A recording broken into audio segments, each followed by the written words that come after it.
Greetings, dear listeners. This is Jonah Goldberg, host of the Remnant podcast, brought to you by the Dispatch and Dispatch Media. Extremely excited in a fulgent and nerdy way about today's guest. Listeners may recall, readers may recall, about a month ago, month and a half at the end of March, I had Jonathan Haidt on. I had Tim Carney on. I wrote about their books several times. And as I was writing about all of them, one name kept popping up, which was Alison Gopnik. And Alison Gopnik is one of the world's foremost experts on what longtime listeners will remember I tend to call little barbarians, which is babies. She's written a slew of books about brain development, the development of the mind, the philosophy of the mind. And one of the metaphors that she used in one of her books about the carpenter versus the gardener, again, longtime listeners will recall, or readers of my book will recall, the garden metaphor in British philosophy is one of my favorite expositions and illuminators of things. And I was like, okay, I got to have her on because she's beating me to the punch on all this stuff in this weird sort of metaphorical, analogous way. And so long story short, we have Professor Alison Gopnik on. She's a professor of psychology at UC Berkeley. She's also part of the Berkeley AI Research Group, which we will talk about a little bit. She's author of many books. We'll put her website and all that kind of stuff in the show notes. And Alison Gopnik, welcome to the Remnant. Well, very glad to be here. So why don't we just sort of start, because as I sort of intimated, I am, Friedrich Hayek has this Nobel Prize speech, and he refers to it elsewhere in his writings about the differences between the French and English Enlightenments.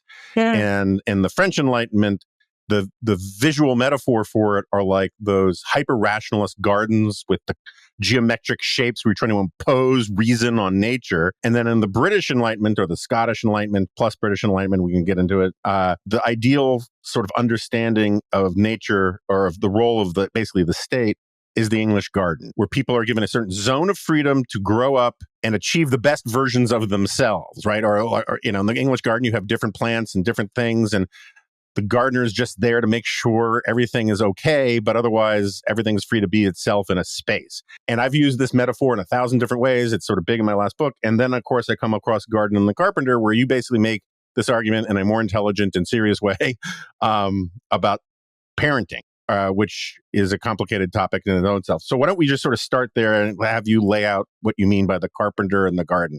Well, it's funny that you mentioned that, Jonah. David Hume is one of my great heroes, and I've actually done weird talk about digressions and rabbit holes. I've actually done some work on David Hume, and he's a very good example of the kind of Scottish English Enlightenment attitude. And I don't think I was expressly thinking about Hume when I chose that metaphor, but I think it's definitely there in the background. And it turns out, of course, that that's a metaphor that lots of people have used in the past. But I think there's actually, so the idea is, one vision you could have of the relationship between parents and children. And I think more generally, the relationship between caregivers and the people that they care for, or caregiving institutions and the people that they care for, is this kind of carpenter vision that you have a particular set of goals, a particular set of utilities. You're trying to maximize the utilities. You go in and you do things to maximize the utilities. And that's kind of the carpenter picture. You want to have an idea of what the plans are. You go in, you get a lot of expertise, you go to school, you figure out how to do it. The other way you could think about it is, no, these are actually organic systems, and complex, diversified organic systems. And in that kind of context, what you want to do is to create a space where many, many different kinds of things can flourish, and but a space that's nurturant enough and safe enough so that indeed many, many different kinds of things can flourish. And it's interesting that if you think about it, even biologically, think about a garden. It's not just that, English gardens are nicer than French gardens. Which they are.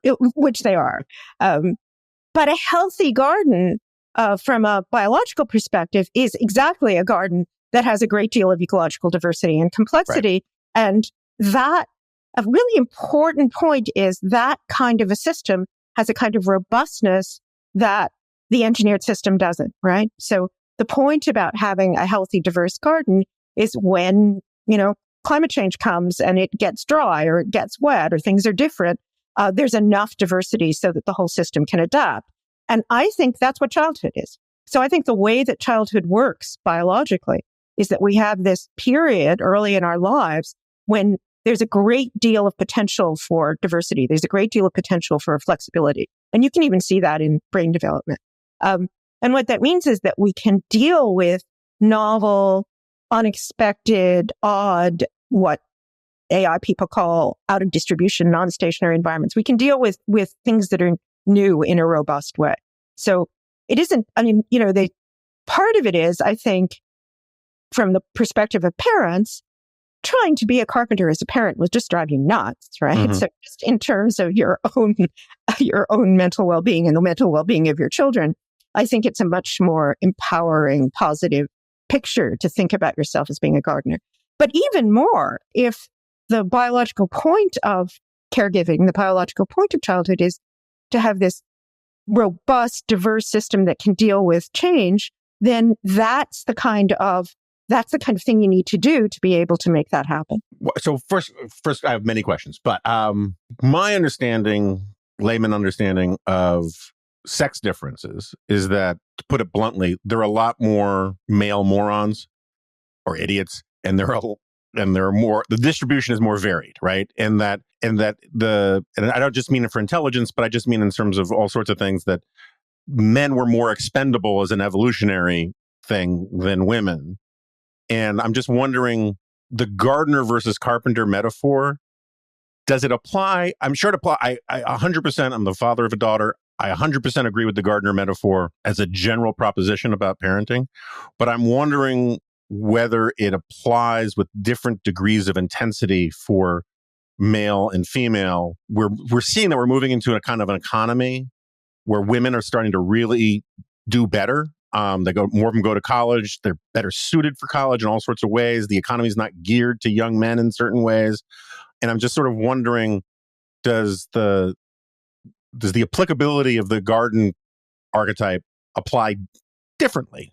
I'm not saying it doesn't apply, but it does apply differently to girls versus boys. Well, I think the general principle is that part of the point of the gardener metaphor is that there's much more diversity among children than we usually recognize. Diversity in the sense of, again, it's something we take for granted. I'm looking after my 2 grandchildren, and, there's an old story about any parent who starts out believing that everything is nurture won't believe that after their second child. And it's striking when you have a bunch of children, just how different children are. And in fact, there's some evidence that when you're thinking about siblings, they diversify even more, right?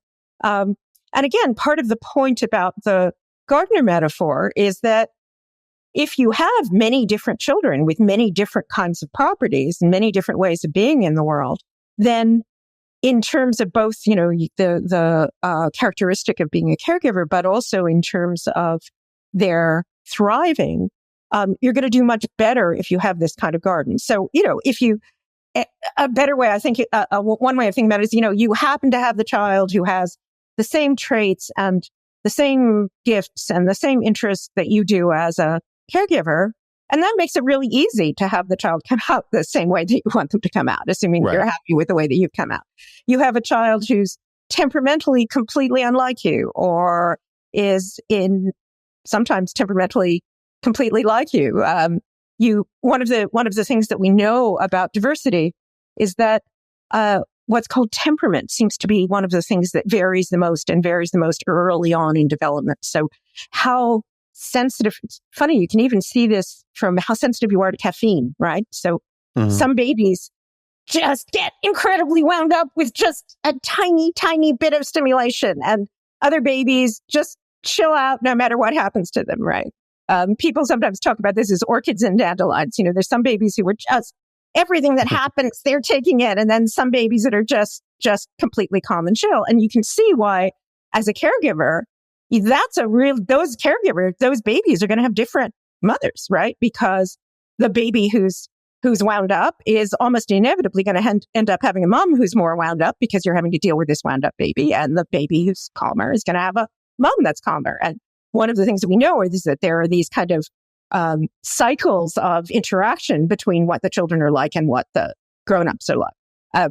So all this is to say that one of the other advantages of the gardener picture, both in terms of your sort of personal well-being, but I think also in terms of evolution is that it gives you a way of dealing with this very, very wide range of temperaments. And in terms of sex differences, one of the things that we know is that there's much more within group variability than there is between group variability. Yeah. So what that means is you're going to get a bunch of children who you can't predict. You don't know how they're going to come out. And part of caregiving is to be able to deal with that range. And there's a really interesting feature of, to go back to Hume, that I think people, as often with things with caregiving, people just sort of take them for granted and don't think about how strange they are, which is that in relationships of care, there's a kind of transparency. So something that we don't think about very much is, here's something amazing. You have a baby and you have no idea what that baby's going to be like, right? Mm-hmm. They could be just like you. They could be not like you. They could be colicky. They could have an incredible range of different kinds of properties. And you know what? You love that baby. And there are very, very rare cases, rare and tragic cases where a caregiver doesn't. But it is amazing how committed we are in this completely transparent way to somebody when we don't even know very much about them. We don't know how they're going to turn out. We don't know what they're like. And yet that very transparency, that very commitment is what makes loving a baby, or for that matter, loving anybody that you care for, so significant. And if you think about it, the other end of life, the same sort of thing happens. So think about the way that you feel about your spouse, right? So in the case of a partner, you think, well, I love him because he's warm and intelligent and accomplished, et cetera, et cetera. But you feel like the real test, I went through this with my husband a couple of years ago, is if he was, stricken down by a leaky heart valve and was lying unconscious in a hospital bed, it's not like then you'd say, oh no, now that love has disappeared. In fact, if anything, that love is more intense. So there's something about this kind of transparent commitment we have when we care for other people that's like the garden metaphor. And it's that transparent commitment that actually lets there be this diversity, both diversity in temperament, but then also a diversity in all the incredibly complicated interactions between nature and nurture that end up leading to a person or a society. Yeah, take the garden metaphor really literally for a second. My wife grew up in Fairbanks, Alaska, and her dad was obsessed with being able to grow corn in Alaska. Corn doesn't want to grow in Alaska. Potatoes really like Alaska, but he would put 10 times the effort into his corn, like literally running a heated water supply subterranean, trying to keep the corn from freezing and all these kinds of things. And because he cared about it, because it needed him more, he cared about it more, right? And that's one of these things in family. It's not to say that you don't have unconditional love for all your kids or for everybody in your family, but human beings have this hardwired need to be needed. And the ones who need you bring out an intensity of love that maybe the ones who are on autopilot and perfectly self-sufficient don't. I don't think that's unfair. I think it's one of the things that we've been working on and I've been thinking of a lot, and it's kind of strange, is that, we have so many models of human relationships in economics, in politics, in psychology, and philosophy. And almost all of those models, what happens is that, you've got one agent who has resources and who has power, and you have another agent who has other resources and power. And then you think about what the relationships between them are going to be. Well, okay, they could be good social contract utilitarians in exchange and get higher benefits for both, or they could be in a power relationship where one of them is subordinate to the other. How about if one of them is caring for another? There's a very strange thing that happens in care relationships. You have one person who has more power and resources and another person, just as you say, Jonah, who's needy, who doesn't have power and resources. And exactly because that person is needy, exactly because you have resources and they don't, what do? Not only do you give them your resources, but you go out of your way. You change your whole life to allow them to accomplish their goals and their utilities, even if it's different, even if they're different from yours. And that's something that all of us do all the time with the people that we care for. And it's completely invisible in the economic, political, philosophical literature. It's something that people don't think about, even though it's the thing that seems most deeply moral to us. And there's actually some beautiful empirical work, neuroscience work, that shows that a really interesting example is if you look at gay men who adopt. This is something quite new in human evolution. What you see is that the gay fathers who are caring for the kids show the same brain activation patterns as biological moms who are caring for babies. So there's something about the very act of caring that leads to this pattern of caregiving. And there's actually a really interesting biological story. It may be something of an evolutionary just so story, but I think a relevant evolutionary story about the way that things that started out specifically being about mammalian mothers, neural and cognitive sort of software that was designed to allow mammals and birds to feed their babies, have now gotten adapted so that for humans, we can feel that kind of care about our friends, about our country, about our planet, about the world in general, about people in the past, about people in the future. We can have that relationship of care to a much, much wider range of objects, as it were, than we started out with. But I still think it's true that those relationships between parents and children are kind of the example of that relationship of care. One of the things I say is, look, it's not that we care for people because we love them. We love them because we care for them. The very act of caring is the thing that leads to that commitment. So I agree with 80% of that entirely, and I find it compelling. I just want to push back, or at least explore for a second, this idea that this feeling of reciprocity and being needed and sort of solidarity on a really fundamental level is in fact scalable, because like as a person of a sort of a conservative bent, one of the phrases I've always despised is and had a lot of fun beating up on is, this phrase you'll hear, Hillary Clinton used it, there's no such thing as somebody else's child. And like, there's it seems to me, a lot of psychological and evolutionary evidence that like, you're just not going to convince large numbers of people to care about other children the way they care about their own children. Yeah. And there's also like Dunbar's number thing, right? I mean, so like I'm a big Gemeinschaft guy. And so I think that there's an enormous amount you can do to elicit self-sacrifice, compassion, solidarity at small scale. One of the bingo card phrases on here is that I'm a communist in my family, right? Because from each according to their ability, each according to their need, I do not charge my daughter for food. I do not charge her for rent. There are things that you will do at the Gemeinschaft level, at the associational level with friends and family that you just cannot scale, and as a matter of political economy, to like run an entire country as if it's one family, right? So that's my only pushback on that. I think that's exactly right. And one of the things we've been thinking about, again, trying to think more deeply about these care relationships, one of the things that's really interesting about them is, well, let me back up a little bit. So one way to think about economics, about the Enlightenment, about the changes in the 18th century, is that people figured out how to scale the reciprocity relationships up to much higher scales. Mm-hmm. So if you think about market, this speaks to Hayek, right? What a market really does is it's an information processing device that lets you take those relationships of reciprocity, and instead of it's just being, I'm going to give you a chicken if you give me, if you give me a cow, it becomes something that you can do at very large scale. That's the great thing about markets and democracies. Markets and democracies are both wonderful devices for allowing reciprocity at a large scale.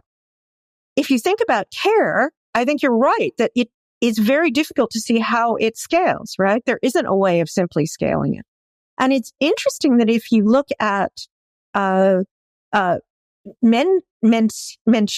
used to be called Mencius, the great Confucian philosopher, Chinese philosopher, his whole political philosophy is based on this question about, could you take the relationships you feel within the family and scale them up to, the size of China? How could you do that? Is there some way to do that? And I think it's really interesting that markets and states, markets and democracies, which are the great mechanisms of reciprocity, don't work very well for close care relationships. They don't, doesn't seem like a natural way of making close care relationships work, exactly because they have this kind of intrinsically local quality about them. We've been doing some empirical work where a postdoc that worked with me did some beautiful studies looking at saliva sharing. This sounds yucky, but it turns out that one of the cues that even little babies use for intimacy is if you share an ice cream cone. So if you share an ice cream cone, or you kiss, or I think interestingly, like you have the host in a religious ceremony, or you have food that goes around. All those things are signals of intimacy. And, it's really hard to share an ice cream cone at the scale of the state. Now, that's not to say that markets, obviously, if you're in a market and state dominated world, then markets and states are going to play a role in caregiving the way they're playing a role in everything else. But I think a great challenge is, can we think of devices? Can we think of institutions? Can we think of ways that we could organize our lives that would support these local, intimate caregiving relationships as much as markets and states support those relationships of reciprocity. And I think we can point to things that actually do that. So I don't think that's impossible to do. And I think there's a very general feeling that we're not doing a good job of that now. That what ends up happening is that our care relationships either become a very badly paid job or a very expensive consumer luxury, right? So if you're the one who's providing care, it's a really badly paid job. Sometimes, in fact, often not paid at all. If you're the person who's trying to get care, it's an incredibly expensive artisanal luxury. And that just doesn't seem right. So we have all sorts of goods that we use markets to provide for and that we use states to provide. Neither of those seems like the right way of thinking about how care works. But on the other hand, if you think about the state, there are lots of things that are really important resources we have where we think a democratic state is a better way of providing them. So just to take a example that I think even conservatives would agree with, a military defense is something that you want the state to provide for all of its citizens, and you want the state to provide education for all of its citizens, and you want the state to provide, I would argue, healthcare for all of its citizens in at least most civilized countries. But you don't actually want the state to be the one who's doing the caregiving, right?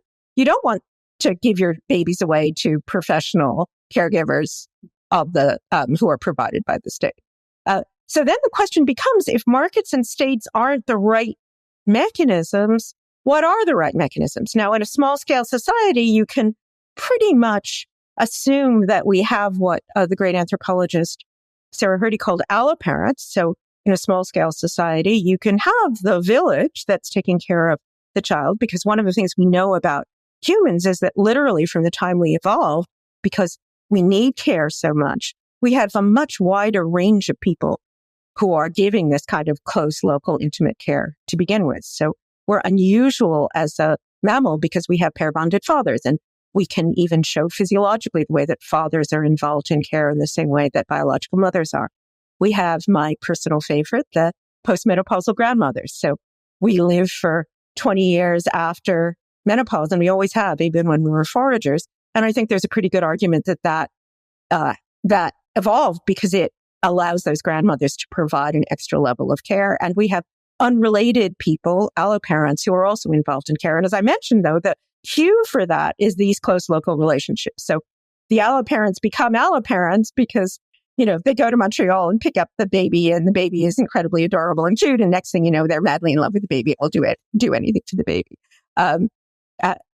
But so in a village, that'll work, but that's not going to work at the scale of a country. And I think one of the things that's been really problematic is that as people have become more mobile and more isolated, the people who are involved in caring, who are available to care for babies, get to actually shrink instead of expanding.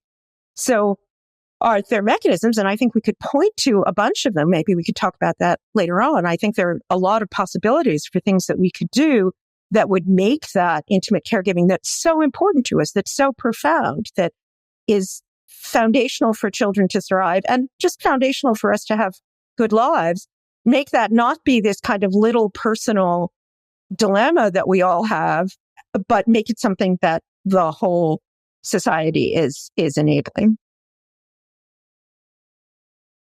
Yeah, I mean, just philosophically, I mean, I agree with you at a very high level of abstraction, where sort of my starting point is I'm a big defender of and booster of federalism, subsidiarity, localism, right? And so one of the problems that you get with the rise of a strong centralized government, particularly in a very large country, is the crowding out of civic society and mediating institutions. And it's those are going to be it seems to me those are going to be the solutions, right? I mean, like the smartest libertarians I know, and there's a lot of diversity in the libertarian world, even though they like to say they all think perfectly consistently and alike, they don't. The best conception of this is, if you're going to have a utopia, it's going to have to be a utopia of utopias, where lots of different people find their own sort of ecological niche. The Amish get to live like the Amish. You know, the techno-libertoid Silicon Valley guys get to live the way they want to live, and have people find meaning, institutions of meaning and belonging that have some stickiness precisely because they are different than other ones. Mm-hmm. And the federal government could be much better at helping. The analogy I often use is, turns out that artificial reefs are fantastic for biodiversity in oceans. You just knock over an old oil rig and wait 5 years, and all of a sudden you have 10 times as many life forms in there. The federal government could be involved in lots of things that create physical or political infrastructure for those niche ecosystems, but it can't actually run those niche ecosystems. And because we're only designed really to love and know a handful of people, and you can't, like, put it this way. One of my core philosophical principles is that the government can't love you. And I think that that's the key, is like, you only can love people who aren't abstractions, who aren't numbers on a page or something. And that requires being in actual physical proximity for some period of time with the people that you love. I think that's right. But I also think that there are things that you could point to, very practical things that you could point to, that enable that love to take place, right? So it's really hard to love someone, and it's especially hard to love a tiny, squalling new baby if you are working 3 jobs, even if you're working 1 job, and especially if you're working a terribly paid job and you have a 2-hour commute to get to that paid job, right? It's really hard to love somebody if you just don't have the resources that are available to you. It's very hard, and I want to emphasize this isolation part. It's very hard to love a baby if you don't have someone around who you can hand the baby off to or when you don't have someone around who can tell you, yeah, right, I had the baby and the baby cried in the middle of the night too, and here's what happened, and here's how I helped. So those are all really quite practical things that you can do. So a simple one, and I think it's interesting and hopeful that some of these ideas have crossed the conservative liberal divides. I think family allowances are a very straightforward, in some ways a very libertarian way, that you could say, here, you can have a certain amount of money and you use it for your children. And one of the things that we've discovered empirically, somewhat to people's surprise, is if you say to people, this check is for your kids, you know what? They'll spend it on their kids, because people care more about their kids than they do about anything else. And that's an example of something exactly exemplifying. I think of it as being the kind of Isaiah Berlin moral pluralism that, to me, is like the sort of, I describe that as being my essential political view, right? A way of implementing that moral pluralism is to say, here's a family allowance.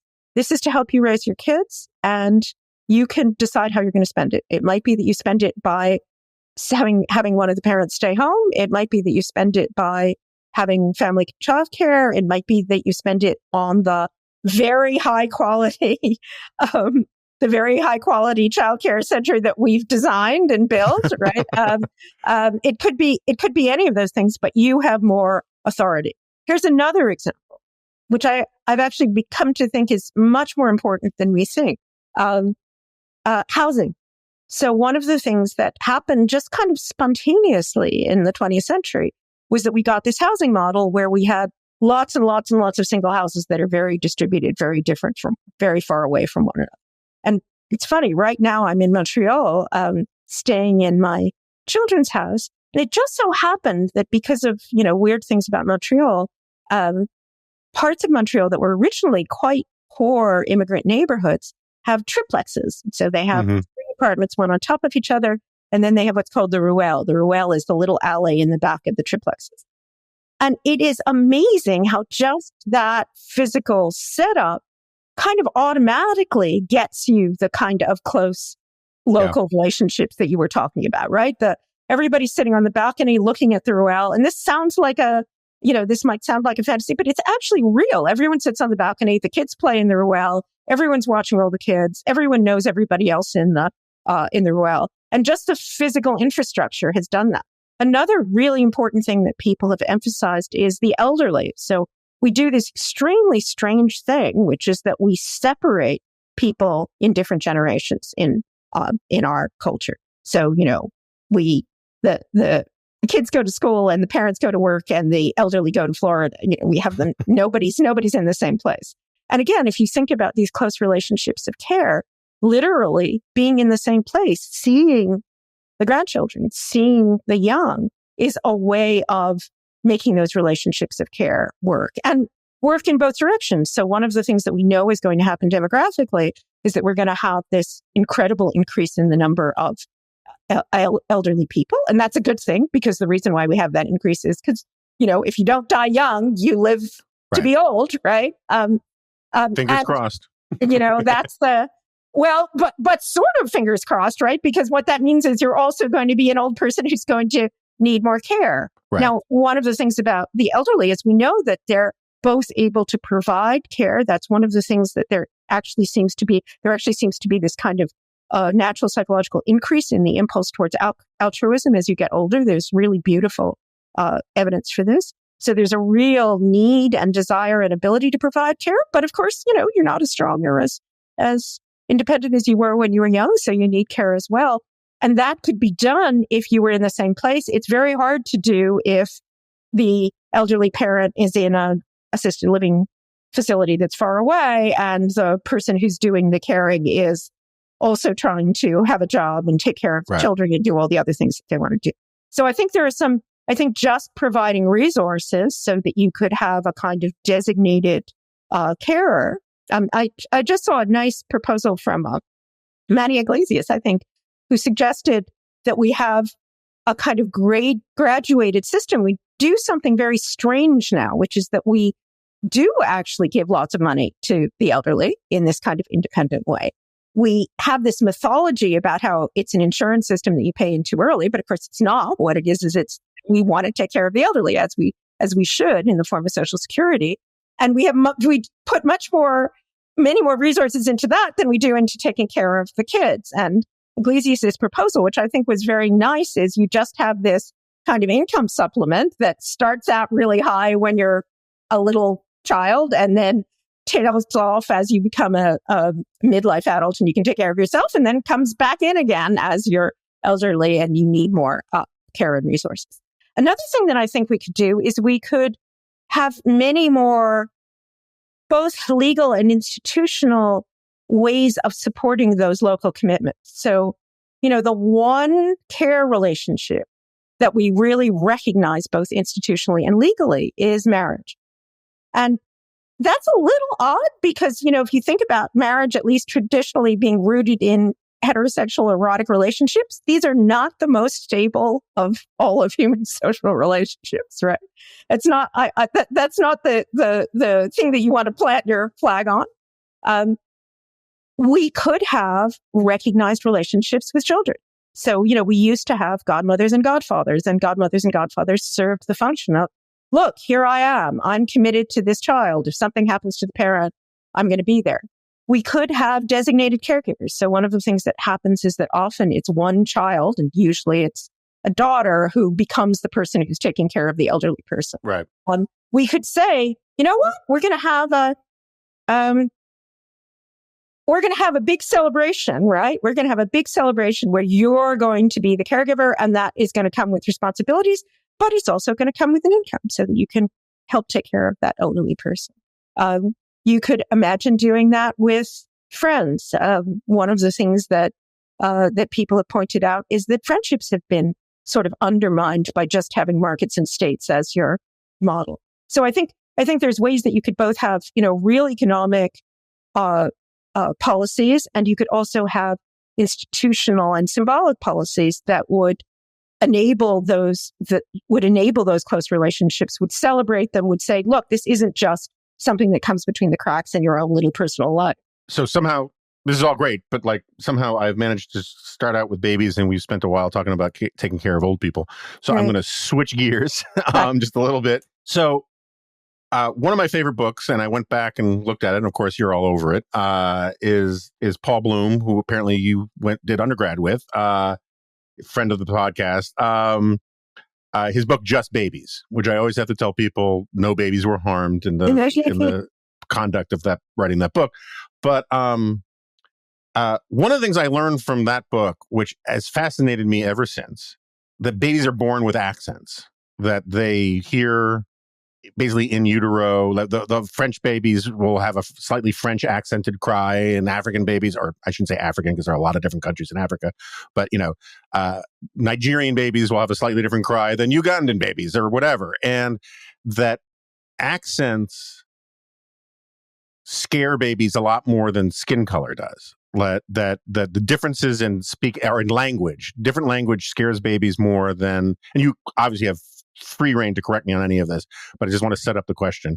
And I know from a piece that you wrote a while back that kids can learn these group differences with racial tinge or ethnic tinge to it pretty young, but it happens later, right? And the sound thing is more innate, to the extent these things are innate, than the visual thing. And it's funny when you think about it, when you talk, and I've talked to a lot of people about this, it seems to me that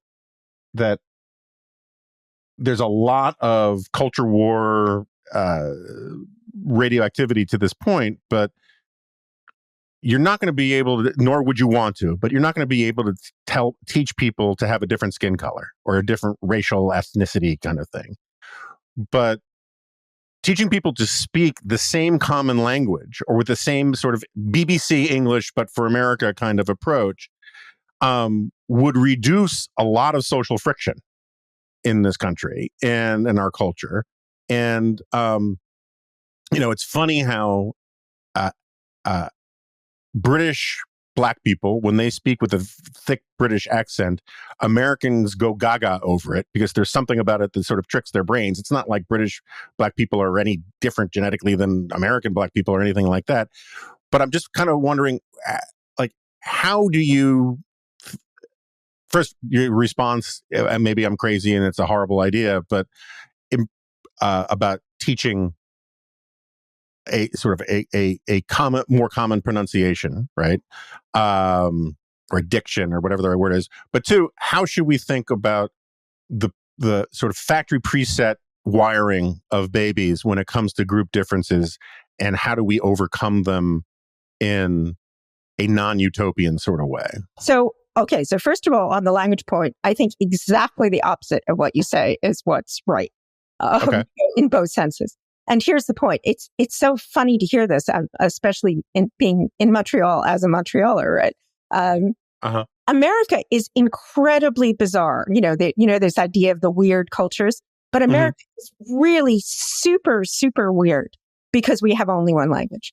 For most of history, in most places in the world, people just assume that there's multiple languages. And in a place, for sure, yeah. In a place like Montreal, my my 3-year-old, I still have this impulse when I hear my 3-year-old grandson talking French to say, my God, he's such a brilliant child. Look at that, he speaks English and French. Of course, all of the 3-year-olds here speak English and French. It just doesn't require any work at all. And one of the things that's really drove me a bit crazy is that in the United States, what we do is we start teaching people languages exactly at the point where we know that they can no longer learn them, which is after puberty, because we know that there's this critical period early on when it's extremely easy for kids to learn multiple languages. And every single bit of evidence we have, and this is a nice case where psychology and cognitive science really gives you a counterintuitive result that informs policy. I think most of the time your intuitions are pretty good and cognitive science is just going to confirm them. This is one where the result really should inform policy in a counterintuitive way, which is that it's actually easier and better.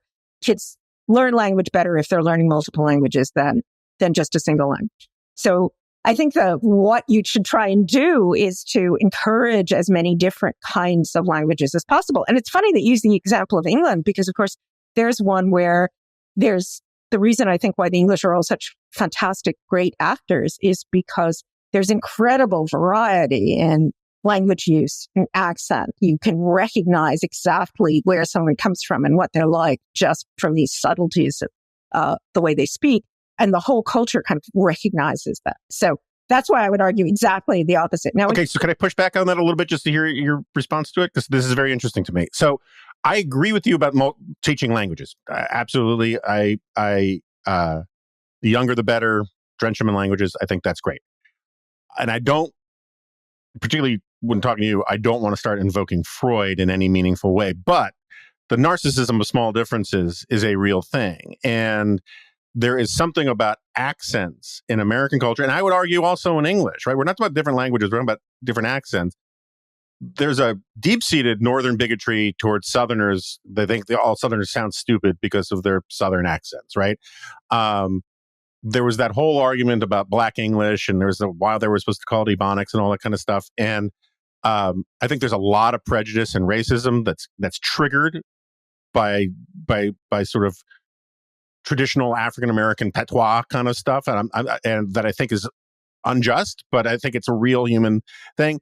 And you don't have to like reread Pygmalion, but like the amount of investment that the English put in discriminating people based upon their accents was enormous, right?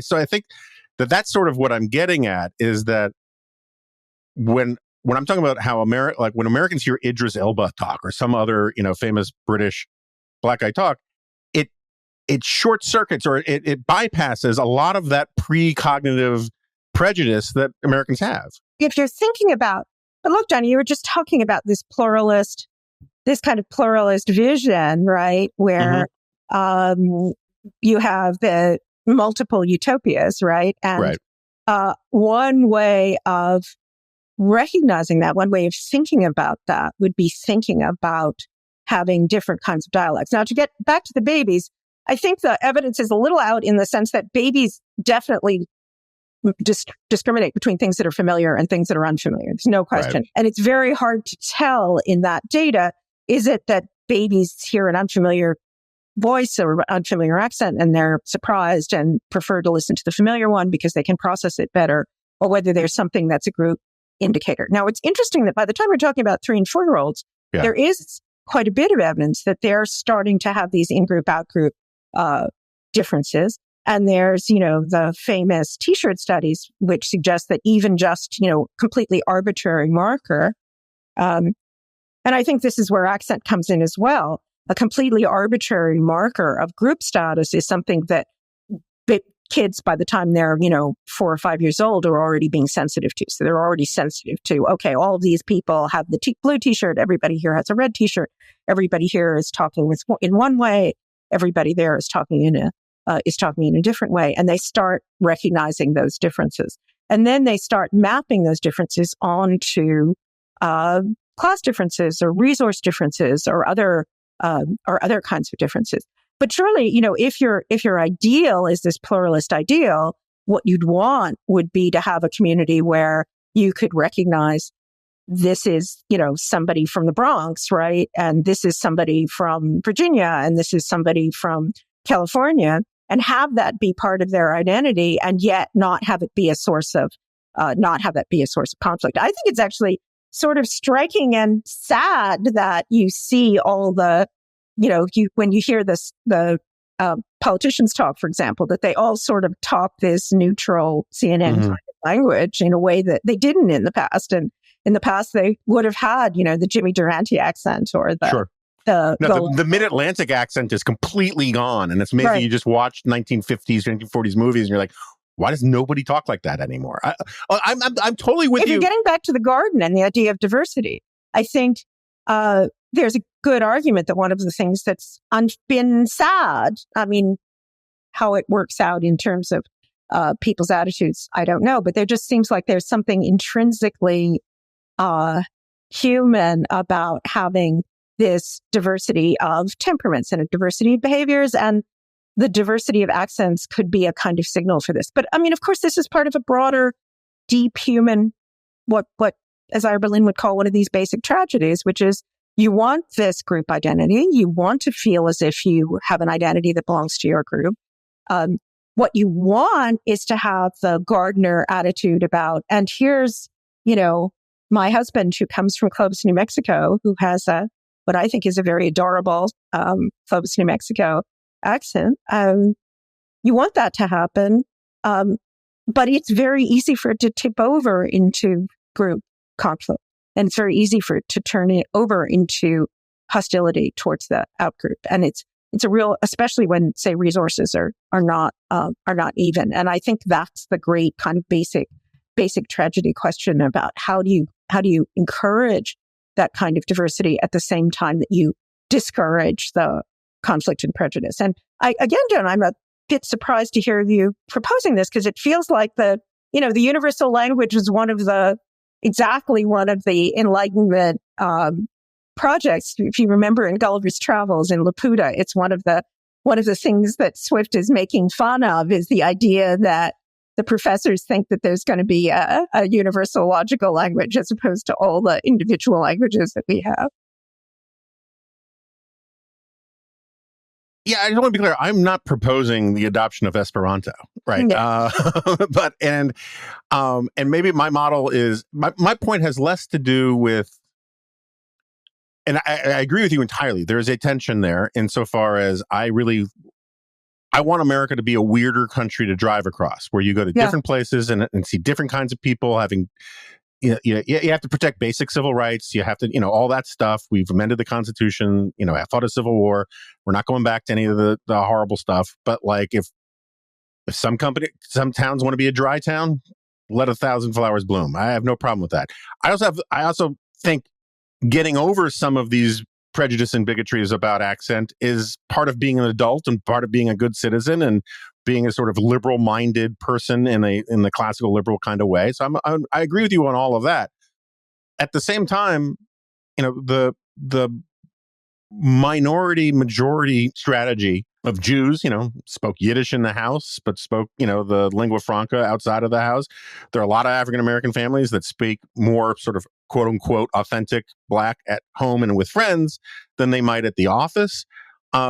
That's part of that whole speaking multiple languages thing, is having multiple identities depending on context. And if I was trying to think of ways to give, not to sound too much like a carpenter, but to give my kid greater chances of success in life, there are some certain basic sort of civil equipment kind of strategies. And one of them is to speak well, more basically, have good manners.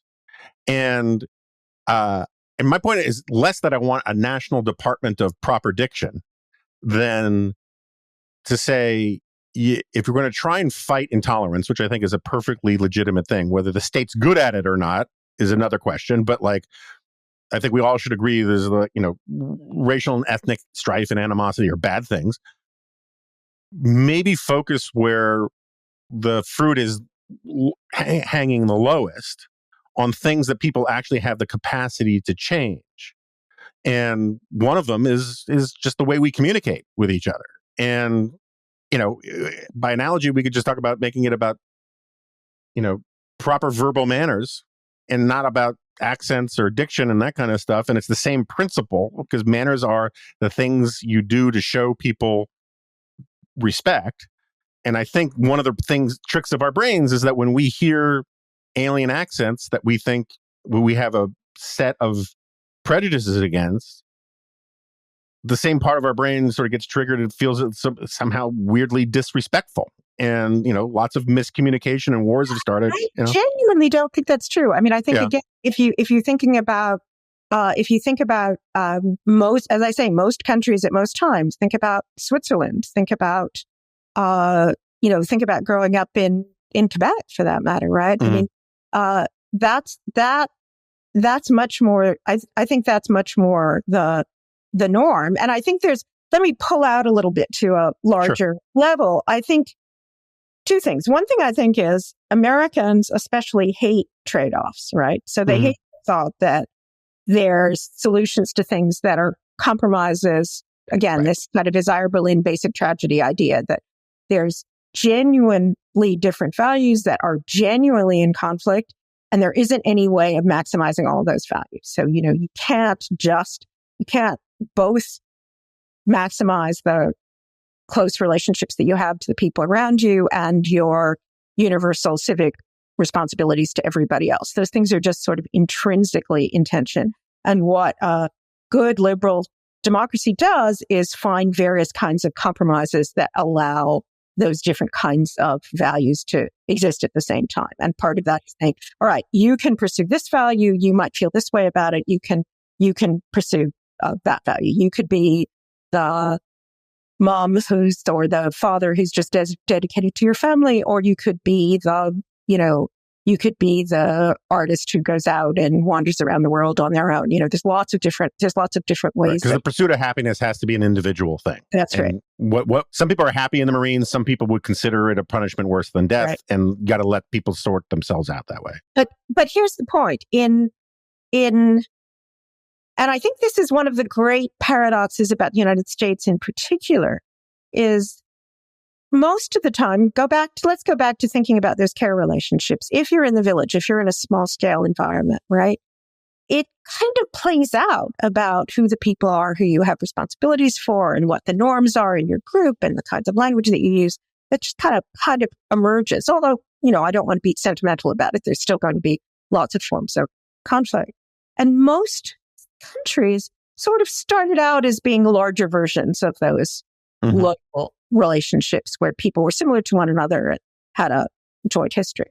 One of the things that's marvelous about the United States and distinctive about it is that it didn't really start out that way. It started out as this principle. It started out as this set of principles about how human beings could actually live together in a pluralistic way. And the idea is that if you have these kind of overarching principles like democracy and freedom of speech and, all the boilerplate of liberal Enlightenment thought, the idea is that would enable those differences to flourish and take place, right? It's only when you have democracy with protections for the minority that you can have people with a whole bunch of different accents or with a whole bunch of different projects or a whole bunch of different ideas.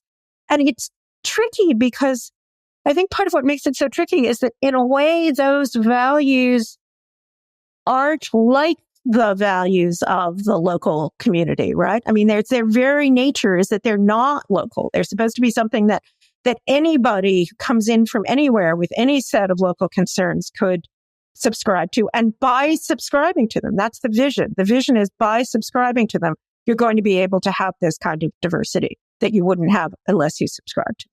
And, it's interesting with the kids. One of the things that we've discovered in some work that we were doing recently, which we were pleasantly surprised by, is if so you start out giving kids information about here's two groups, and one of them has more resources and one of them has fewer. They tend to be what psychologists call essentialist about it. So they tend to say, oh, okay, that's because they are the blue t-shirts.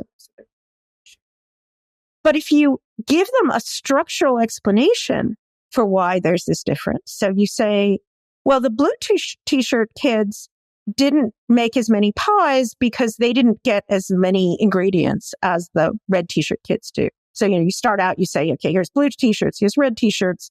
they were supposed to make pies. One of them made a lot more pies than the other one. Which one should get the greater reward? And the kids will say, oh, no, it's the blue t-shirts because they made more pies. But if you say, but here's what happened. They didn't get the right number of ingredients. That was the people who were giving the ingredients did it differently. Then the kids say, oh, okay. No, it's not the t-shirt that it makes the difference. It was the ingredients. So the point is that even kids seem to be able to distinguish between, here's what your local group identity is. And here's some of these overarching principles that are principles of justice or fairness or universality that you can use. And I think the great challenge is how do you have, look, I just talk this way because this is the way I talk. I care about this because this is the thing that I care about and the thing that my parents cared about. And then also have these kind of more universal principles. And I think the care is actually an interesting example of that, because one of the things that we also know is that if you put people in a situation in which they're jointly caring for someone else, right? And again, in this kind of local way, that in and of itself is a way of making people feel as if they have a kind of common purpose. And that's true about care in the literal sense, like caring for children together. But it's also true about just caring for things that are going on in the community, for example. And one of the things that I think is interesting is that religious institutions often have this structure of care, right? So they have the structure of what we're trying to do is take in the needy, care for people who are sick. That's a common kind of purpose for religious institutions to have. And their at least principle is, all right, what we're doing is scaling up those local relationships. And not always, but sometimes the effect of that is to change the group structure as well. So, if we're all taking care of the same person together, then, or the same people, even if, the people who we're taking care of aren't necessarily our own children or our own parents, that's a mechanism for solidarity itself that I think we neglect, that we haven't encouraged as much. One of my favorite proposals about this is that if you think about childcare, for example, the California is thinking of instituting universal pre-K, which everybody agrees would be a really good idea for all sorts of reasons. But it's hard to get enough people, right? It's hard to get enough people to take care of 3-year-olds. You need a lot of grown-ups around to take care of 3-year-olds. And one idea that I've had is, suppose you had a designated grandma in each one of those childcare centers.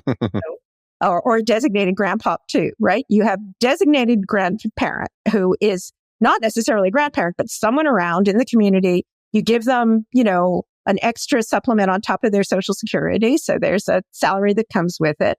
They're not an ECE trained, teacher. You have some of those in the place as well. And they're just with that one classroom. That's a way that you could actually have the close, intimate relationship, right? Because it's just, you're just the dead grandmother. Yeah. Yeah. Right. And you could have the grandmom who's doing all the things that grandmoms do, like pass on the big ideas of the culture, pass on, here's the way we do things. Here's the recipes. Here's the songs. Here's the stories, all the things that lead to that diversity. Right. Yeah. And then that person now has a kind of commitment to that classroom that they wouldn't have had before you introduced that relationship. No, I like it. Yeah. If we're imaginative, we could think of a lot more.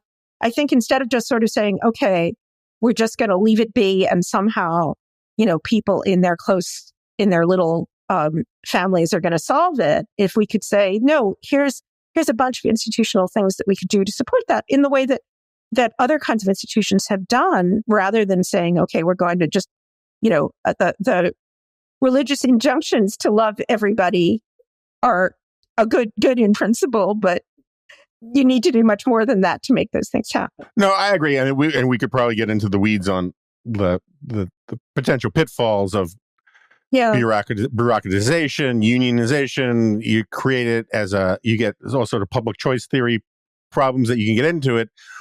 But when those things evolve organically from below, I think it's a great idea, right? And I guess the theme of this whole thing is how do you do these things at scale? Yeah. Because when you actually know people in a community, when you know their names, you know their backgrounds, you have 1,000 different ways to filter and screen in ways that everyone saves face, and you put the responsible people in the right, without a lot of paperwork flowing, you can do an amazing number of things. And whether those models can be emulated on the Carpenter model is really hard. I'm not saying I'm against trying. I'm just saying it's hard. But let me give you one more example that I think is really interesting, because seems to be both a bottom up and a potentially top down example. So one of the things that happened during the pandemic is that people moved in with each other much more, right? So there were a lot more multi-generational families and multi-generational housing than there had been, just as a way of coping with the pandemic, coping with childcare and so forth. And one of the things that seems to have happened is that people want more of that, right? That realtors say, no, people are looking for multi-generational housing. And then it turns out, like, if you have a law about ADUs or not, that makes a big difference to whether or not you can have multi-generational housing. So if you, ADU is an accessory dwelling unit. And it's interesting that they call it a granny unit, right? It's having a little house next to your house that you could imagine having a granny in, or you could have not ways. So there's a really simple example again, where something that is in the zoning law about how many people you can have and who can be there, turns out you could just change something quite small, and that is a way of allowing a kind of bottom up. It's very much the artificial reef thing, right? I mean, like at AEI, we did a massive social survey, and it turns out that like one of the best indicators or drivers of community self-satisfaction, all that kind of stuff, is walking distance to a playground. Yeah, exactly. Just having a playground where you meet, where the kids go do kid stuff, and parents sit on benches and complain about their spouses or their jobs or whatever, or talk about the ball game. That's the ecosystem. That's the kind of thing that I'm very sympathetic to, about how the state has a role in creating the garden space. And it costs money. I got no problem with that, right? But like it can't do the gardening. It can provide all sorts of support for gardeners, but at some point it's got to sort of stay in its lane, because the government can't love you, right? The government. It's amazing, again, being in Montreal, comparing Montreal to, Berkeley, which is the progressive town that I live in. In Montreal, there is a playground every 3 blocks, and a beautiful playground, and also a playground where there's enough adventure and danger so that the kids can actually, the kids can actually do a bunch of exploration and empowerment, and where there's always a bunch of parents who are there. I think there's some interesting institutions. Here's some other examples of the bottom-up ones that I've spent time with, like the rise of children's museums and science museums. I think it's very strange in America, because it's as if you want those kind of community care infrastructure, you have to disguise it as either education or health, right? So what science museums actually do is they provide a place where kids can run around in a pretty safe way, where where people are, and where the moms and dads can sit on the bench and, as you say, talk about, complain about their workplace, right? But it's as if we said, okay, that's what we want. We want a place that's indoors and, safe and pleasant, where people can go. That would seem like it was too indulgent. But if we have, and you're going to learn about science, you really will learn something about science in a science museum. Libraries are a wonderful example of an institution that's just sort of there, that we take for granted, but that, serves the function of having lots of books, but it also serves the function of being a community. But the point is, all those are not things that you're going to get out of markets, right? Those are things that really do require resources in a central way to enable people to actually engage in those kinds of relationships of care. Yeah, I mean, I in a central way, in the sense that your county government or your town government or your state government, again, it's a scale question. You don't want to. I just don't think Washington's well suited to figure out where to put the playgrounds. there's this great old story, maybe apocryphal. When Eisenhower was the president of Columbia University, they were trying to figure out where to put it. This gets into, it's a very English garden point, right? They're trying to figure out where to put a footpath on the campus. And the architect said, oh, you got to put it here. This makes the most sense. And someone else said, no, you got to put it here for whatever. And then Eisenhower said, well, why don't we wait a year and see where the students walk and then pave that, right? And you only know that with localized knowledge, right? Yeah. And I want more powers that be that actually have accountability and responsibility at a local level. I wanted to change one last subject. What is theory theory? So theory is the idea that even very young children are learning about the world the same way that scientists do. So what they're doing is going out into the world, doing experiments, which we call getting into everything, because they're doing it,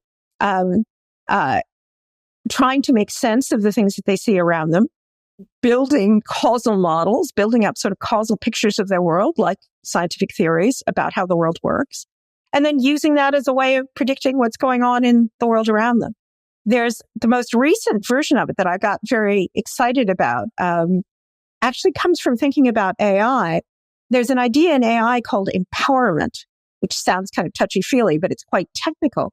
The idea of empowerment is if you're empowered, you know about the relationships between the things you do and the outcomes they're going to be in the world. And having a theory does that for you, right? So if you think about science is so effective because we learn about all the variations in what we can do and what the outcomes are going to be. And as I've been watching my grandchildren, if even a 9-month-old, go back to those playgrounds, just sit in the playground and watch.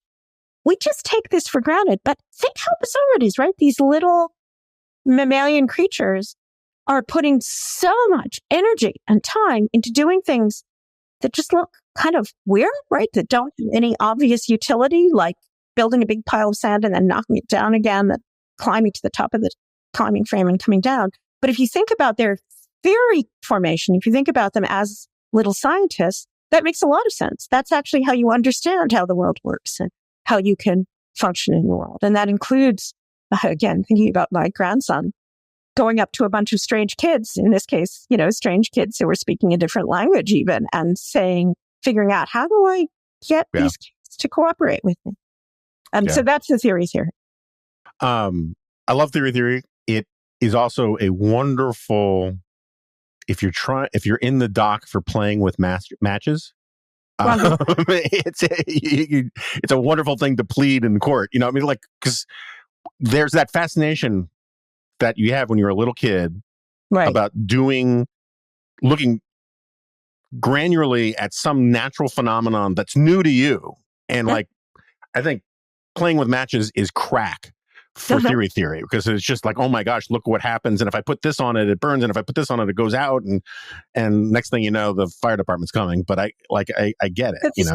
This is this empowerment point. And this gets back to why we were talking about care and the elderly. So my vision is, it's funny because even if you think about it from the AI perspective, there's this famous tension between exploration and exploitation. So it's the explore-exploit trade-off. And the problem is that if you're exploring, not only is there all the opportunity cost of the things that you could be doing that are getting better utilities, but there's the dangers, right? So there's all this potential for danger.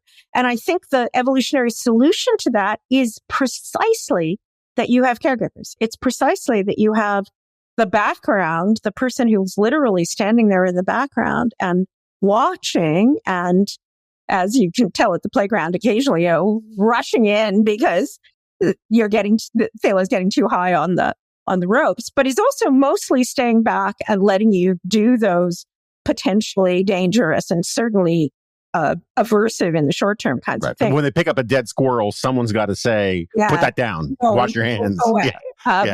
But one of my very favorite experiments that came out recently, this is the parable of this experiment that I give all the time now, is this. So you take a rat, put it in a maze. It goes down one arm, it gets shocked. It goes down the other arm, nothing happens. All right. We all know Psych 101, the rat's never going to go down the arm that has the shock, which is great, right? That's sensible work. But of course, it's also maybe next time there isn't going to be a shock. Maybe next time there's going to be cheese. And you've now sort of given the rat an anxiety disorder about not exploring that. Well, it turns out that's true for grown-up rats, but it's not true for juveniles. So if you take a young rat and you put it in the maze, it prefers the arm of the maze that goes to the shock, which seems bizarre. But of course, if you think about information, if you think about being a theory theorist, you're learning something if you go down that arm. You're learning that there's a connection between that arm and an outcome. And you're not learning anything if you go down the other arm. The other arm is just going to be boring. Right. But there's a really interesting twist. The juveniles will only do that if the mother's present. So they'll only do that if they can smell the mom. So if they can smell the mom, that's the signal that says, this feels weird and awful, but it's okay. Mom's there. Now, I don't think the rats are sort of saying that to themselves. Right. That seems to be a really, really basic foundational biological setup where getting the signal of I'm being cared for, there's someone in the background. I think even for adults, part of the reason why early childhood seems to have such sort of surprisingly strong effects on later life is because you have that little internal mom in your head where you think, oh, okay, it's going to be okay. And I think that's really a beautiful model for how human beings work, and in particular for the way that those very unattended parts of human life, of childhood and caregiving, childhood and grandmothers, right, are really central to our human project of finding out as much as we do about the world around us. So we tend to think about, when I say that they're little scientists, the picture is sort of, oh, okay, they're off by themselves being scientists and not engaging in the world at large. But even for scientists, you can only be a scientist if you have a mom in the form of the National Science Foundation that's taking care of you, right? Or just someone with a fire extinguisher in the back of the room, just in case. You need that infrastructure of care. So I think it's not just that the infrastructure of care that we have is, supporting a lot of our deepest moral sentiments, but it itself is exactly the thing that allows the kind of wide-ranging exploration and theory formation that you need if you're going to thrive in a changing world. Thank you so much for doing this. I don't want to abuse my privileges here. I would love to have you back sometime. There are many. I have notes on other things I'd love to talk to you about. But thank you so much for doing this. Okay, well, very happy to. Okay, so Professor Gopnik has left the studio. Do not plan. I did. So listeners should know, with every new guest, I basically tell them two things. One is that this is not, strictly speaking, a journalistic enterprise. And what I mean by that is just that I'm not here to grill them and do gotchas. If they want a do-over on a question, on an answer, right? If I ask something that is particularly problematic for them to be able to answer, we can work around that. I want them to feel at ease because it's supposed to be a conversation. And the other thing I tell them is that rabbit holes, digressions, and diversions are not only tolerated, but encouraged, because I just think that stuff is more interesting. And particularly people who are on book tours, she's not, but people on book tours, they go to their standard responses to questions. And so once you've listened to an author talk about their book on one podcast, you usually know what they're going to say on like the next 10 they do, at least 90% of it, because they just do the same sort of spiel. And so if you say, no, let's get into the footnotes on this, or let's get into the weeds, or let's go down that rabbit hole, it means you're deviating from their sort of stock answers. And I just think that's more interesting. It's more interesting for me and the rule on this podcast. It's therefore more interesting for listeners. With all that said, I did not know we were going to get into so much stuff about elder care and whatnot. I thought it was interesting, but there was all sorts of stuff about sort of epistemology and that theory of theory stuff that I think is really interesting that we didn't get to flesh out as much, which is one of the reasons I'd love to have her back. But I highly recommend just go to her website, AlisonGopnik.com, and it's got links to some of her op-eds and her books and all that. Maybe it's because I'm on much more of a psychology kick these last few years than I used to be. I found it all really, really interesting. And she, I have my disagreements with her about some of that stuff. Oh, on the accent stuff, I'll talk about that on the solo podcast. I think I'm right. I think either I miscommunicated or she misunderstood some of the subtlety of my point. I think she's absolutely right about there's a tension there between sort of arguments about monoculture versus a diversity of cultures. There is a tension there. The only thing I would say here is that if you're thinking about this from the bottom up, right? If you're thinking about this as how do I guarantee the most success for my own child? Again, not to sound like too much of a carpenter on this, because I'm very much a garden guy. At least that's where my sympathies are. You would equip your kid with certain sorts of skills, rules of the road about how to navigate through life. And I think, speaking well, I'm not trying to be pejorative about people who have different accents or different, sort of regional dialects and all that kind of stuff. But I think there's just a reality about how this stuff is received in elite culture, in the mainstream culture, and all this kind of stuff.